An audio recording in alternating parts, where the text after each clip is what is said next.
এক গেমেই গম্ভীর খোলাসা করলেন ভারতীয় ক্রিকেটারদের অনেক কিছু। আর কি সেই খেলা! মাঠে চলছিল দিল্লি প্রিমিয়ার লিগের ফাইনাল। সেই ম্যাচ দেখতে গিয়েছিলেন ভারতীয় ক্রিকেট দলের কোচ গৌতম গম্ভীর। মাঠের পাশে সঞ্চালকের সঙ্গে খেললেন এক মজার খেলা। একটা শব্দ বলা হবে আর গম্ভীর বলবেন যেই ক্রিকেটারের নাম তার মাথায় আসে। ব্যাস, শুরু হলো শব্দ নামে মিল খেলার দারুণ এক মুহূর্ত।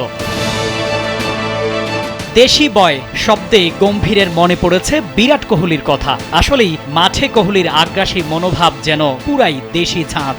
আর স্টাইলিশ বললেন একদম শুভমান গিল। ক্লাচ শব্দে স্মরণ করেছেন স্বয়ং সচিন টেন্ডুলকারকে। চাপের মধ্যে ম্যাচ জেতানোই যার স্বভাব। স্যান্ডেলিনা সো, রূপচর্চায় আভিজাত্য।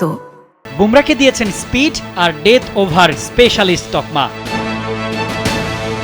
সবচেয়ে ফানি ক্রিকেটার হিসেবে ঋষভ পন্থকেই বেছে নেন গম্ভীর।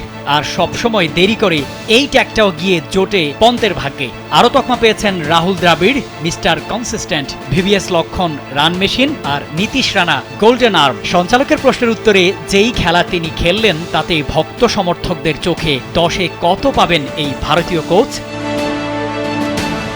শামীম খান, কালবেলা।